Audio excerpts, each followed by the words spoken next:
Hello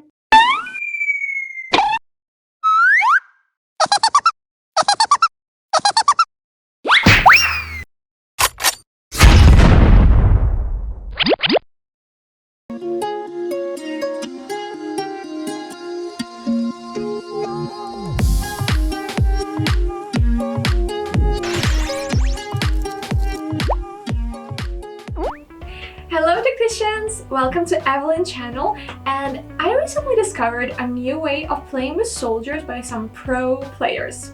And my previous game strategy is almost always using 2 shield soldiers and an archer, or bringing in some cavalry soldiers.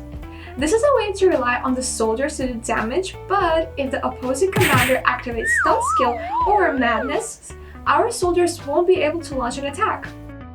So I found that some great players use commanders with only shield soldiers to directly defeat their enemy, which is so amazing! However, the front soldiers only need to resist damage while the commander will do the damage job. And this is a way to do well in battle with excellent results. Today we're going to test 2 commanders. One is Aragorn and the other Legolas. And in the case of the same equipment, let's see which one will deal the highest damage. But there's a slight difference between the 2. Legolas's level is 47 with respect 3, and Aragorn level is 44 with respect 5. And in order to make it fair, Aragorn level is lower than Legolas, so I will set the respect higher for Aragorn. Now let's have a look at Legolas's skills. I will upgrade these 2 skills, Greenleaf and Elven Prince. Both 2 skills increase commander damage.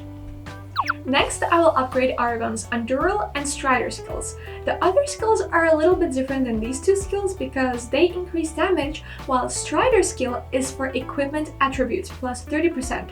So the better the equipment, the higher damage Aragorn will do. I choose equipment that can increase physical damage and the commander's damage. So the 2 commanders with the same equipment. Aragorn and Legolas both fight with 8 faction commanders. I have tried to find the same evil commanders to fight, so the data won't deviate too much. Now let's go ahead and look at the first battle. The opponent is Gorbag, and here Aragorn dealt 134,000 damage, and Legolas dealt 150 damage. So ignoring the soldier damage and the amount of dead soldiers, Legolas's damage won in the first battle.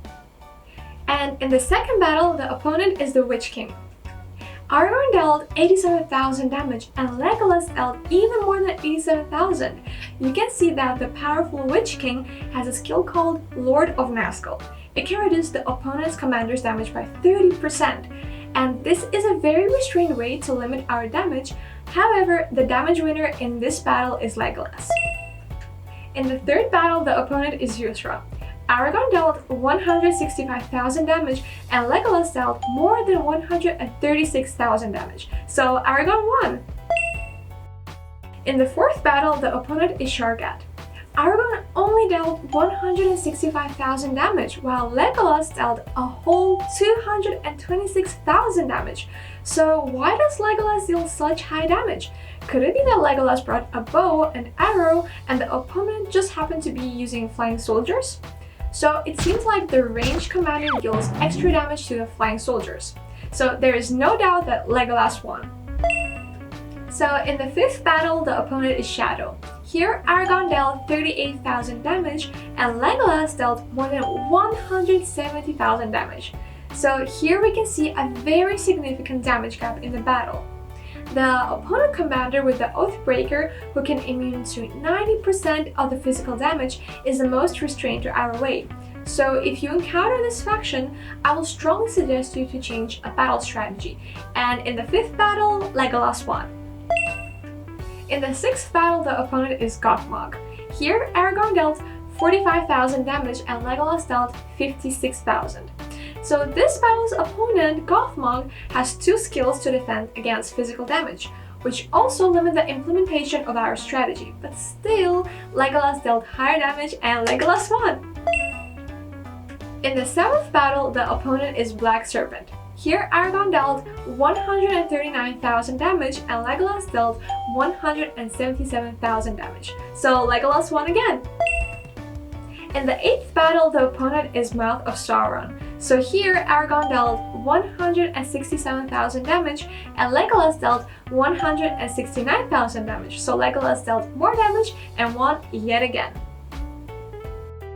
After these 8 testing battles, Aragorn won 1 time while Legolas won 7 times. So overall, Legolas is stronger than Aragorn.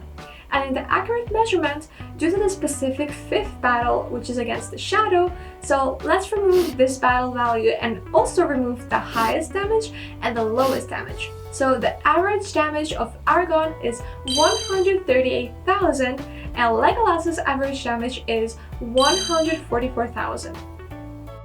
From this data, Legolas performed better, but Aragorn is 3 levels lower than Legolas, so his damage will be relatively low.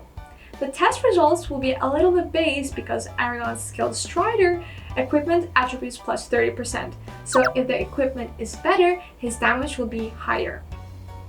Overall, Legolas with tank soldiers is a bit more powerful, but Aragorn has a higher limit. However, playing this way, we can do damage against commanders such as Gothmog, because some of his skills bring down our commander's normal attack to 90%. This is the biggest blow to our side. The commander can deal damage and our camp's playstyle is being restrained. But looking at the overall stats, this playstyle is still widely applicable. So that's why I have been pushed around for so long. It took me a really long time to find out that there are geniuses who play in this way. And for those of you who are watching this video, have you found any new or exciting way to play? Feel free to leave a message in the comment section. And that's it for today's edition of this video. See you next time. Bye!